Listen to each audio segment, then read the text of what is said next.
What's happening, guys? Thank you for tuning into Rules for Rebels. Good morning, Monday morning, back to the grind. In today's video, I wanted to just give you guys a little update on my pop socket sales, and also wanted to talk about how we can thank Amazon for this Supreme Court sales tax ruling, which is really shaking up the world of e-commerce. So it is Monday morning. We're back to the grind. I just got back in town. I'm still kind of cloudy from the weekend. I went out to Indiana Beach. Or Schaefer Lake, as some of you guys may know it, out in Monticello, Indiana. If any of you guys are from the Midwest, you may be familiar with it. Back when I was a kid, we used to, me and my grandparents and all my cousins used to go out to Indiana Beach at least once a summer. And the place is like super dumpy, super trashy, but we always had a good time there. And it's been years and years since we've been back, but now a lot of my cousins have kids and stuff, so we did kind of a nostalgic trip back. I wanted to do one of those. We didn't get around to it. I wanted to do one of those like Reddit posts. I don't know if you guys ever see that, where people, like kids or families or whatever, will have some childhood picture and then they'll recreate that picture like 20 years later when everyone's growing up, and it's always kind of funny. I wanted to do one of those, didn't get around to it. But yeah, so in terms of pop socket sales, pop sockets were rolled out June 14th. I think I wound up getting them like the evening of June 18th, wound up uploading about 100 designs my first night. And June 19th had my first two sales. I think I had two sales within the first 24 hours. I don't even know what the date today is, but I've had 7 pop socket sales to date. 2 of them were my own. I ordered one for my girlfriend, and then I ordered one for her cousin, and I think the one for her cousin is going to lead to a few more sales. I know a lot of you guys talk about doing like local, kind of local hustles or local sales to drive up, Amazon merch sales. I know some people try to connect with like a Boy Scout group or a local bar or some type of like local club they're a part of, and try to get those people to buy shirts from them. And something that I do, I don't try to necessarily stir up business. I just kind of order shirts and order items for people, and a lot of times, if people like them, they'll order them or tell their friends or whatever else. So it was kind of funny. My girlfriend's cousin, she's like 21, just getting ready to graduate college, but she did study abroad in Spain with a bunch of her girlfriends, and they had a great time out there. She says she wants to move back out there someday. But there's a certain thing that kind of, I don't want to give away what it is, because I don't want to give away my niche. I think this might be a good one, but there's a certain icon, or whatever you want to say, that they all kind of got a tattoo of, and it's kind of a symbol of their trip and the good time they had and everything else. So I made a pop socket to reflect this. I sent it to her. It was kind of funny. I didn't even tell her I was sending it to her. And when I got back yesterday, my girlfriend was kind of looking through, catching up on social media and stuff, and she saw her cousin on her Snapchat story. Was like, who ordered this for me? Because they show up in the mail without a name or anything on them. And so I guess my girlfriend hit her up and was like, oh, Johnny made it for you. So she send me the link. I'm sure all my girlfriends will want to get one too. They all got tattoos of this, so I'm sure they'll all order the pop socket as well. And I think there was 11 or 12 of them that went over there and all got this same matching tattoo. So I wouldn't be surprised if I wind up with another 10 or 11 sales, and I think that should be able to kind of kick it up organically. So hopefully that stirs up some sales. But I don't expect pop sockets to be like a huge seller, but it's one other product offering. It's cheap. It's something else that can kind of add to my bottom line. I've already, in like the first week, sold more pop sockets than I've ever sold long sleeve tees, hoodies, or hoodies. So I think it is a better product than those. It's definitely a lower price point.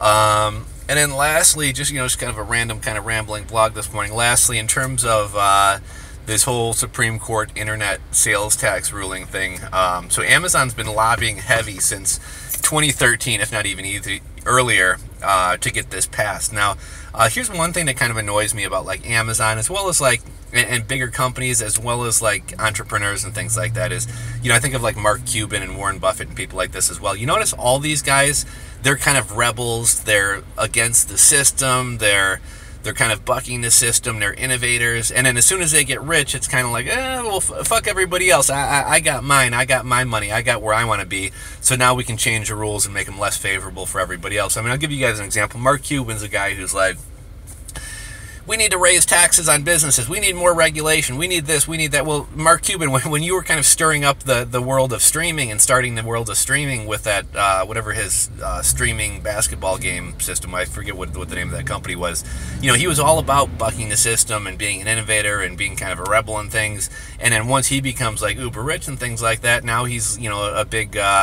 raise taxes, we need more regulation. You know, he got his, so now the system doesn't necessarily need to be favorable for new entrepreneurs, and he has the money to and the connections and everything else to kind of work around the system. And I kind of see the same thing with Amazon. You know, Amazon was one of the biggest people trying to kind of skirt around sales tax rules and things. You know, Amazon was very clever with where they structured having their warehouses and was kind of lobbying against internet sales taxes and things like that as they were growing. And then once Amazon becomes, you know, this big behemoth and winds up growing to be this huge company and dominating e-commerce, and you know, eventually they grow so big that they need to open up like warehouses and offices in, you know, pretty much every state.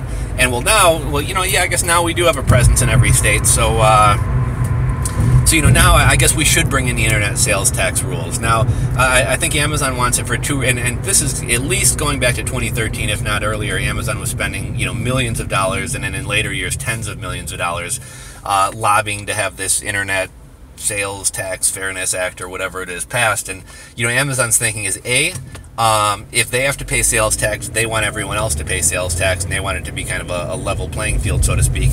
But also, even more so than that, I think Amazon realizes that there's a lot of small e-commerce sellers who individually probably aren't going to take a dent out of Amazon's business, but who collectively, when you have thousands or tens of thousands of people all selling, you know, a couple $100s a month or a couple $1,000s a month, you know, even when these people are on their own very small, as a whole, it probably adds up to a significant amount of money. And I'm sure Amazon realizes what kind of a bookkeeping shit show this is going to be. And Amazon, you know, more so than an e-commerce company, Amazon is a technology company. So if anybody is prepared to deal with the tax situation and everything, it's Amazon. And Amazon will probably, for an extra fee, do this on behalf of their FBA sellers. So now, in addition to 15% Amazon sales fee, plus Amazon fulfillment fees, plus long-term storage fees, I wouldn't be surprised if Amazon tacks on a fee for kind of handling your taxes for you. There's probably going to be a lot of other third-party companies who pop up, similar to TaxJar, who I mentioned in the video the other day,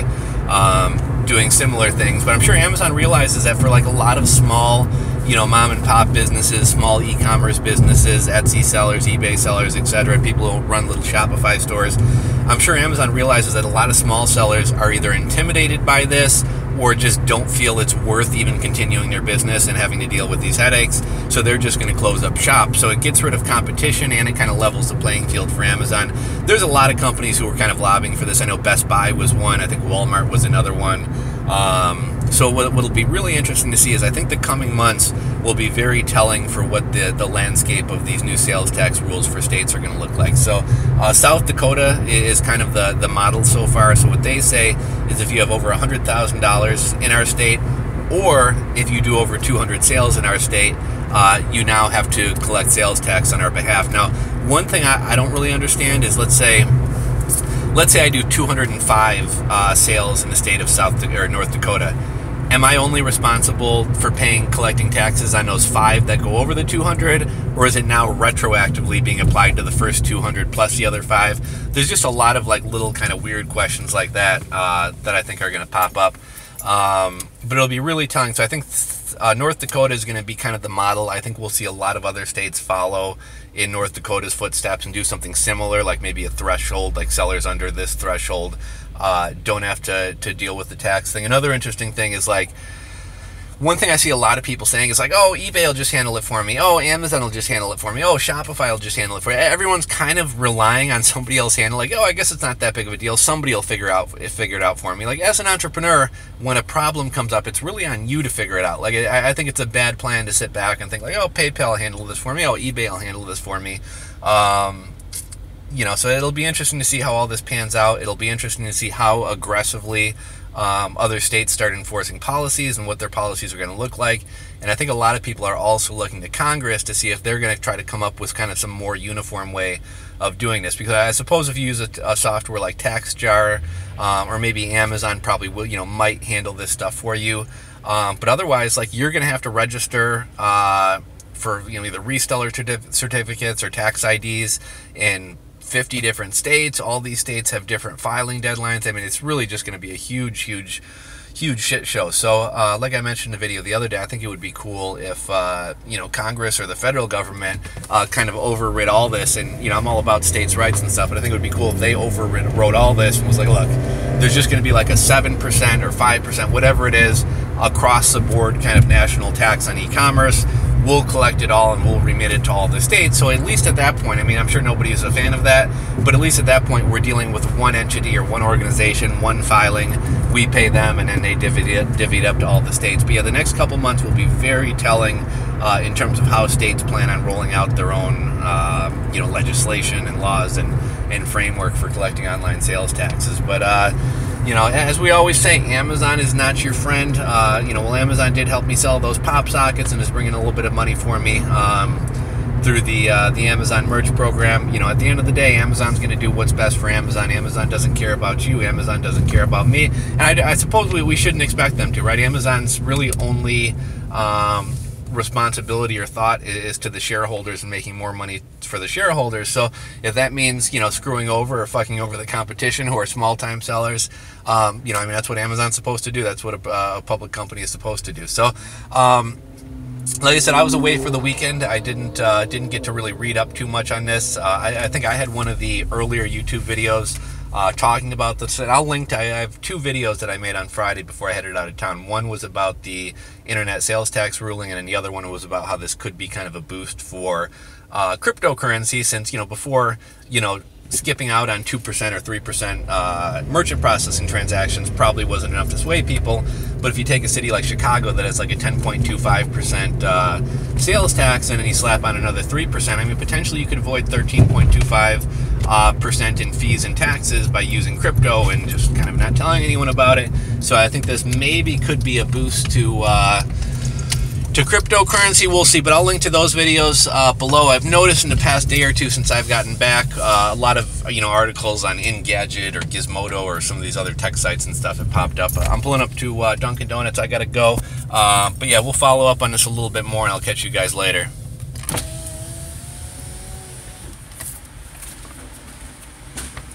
Hi, how are you? Morning. Could I get a large iced coffee, just cream? Of course. What else? That's all. Thank you. 314. Go ahead and pull around. Thank you. Anyhow, guys, if you enjoyed the video, thumbs up. If you guys have any updates on this news, if you guys have any commentary on anything like that, drop a comment in the comment section below, and I'll catch you guys on the next video.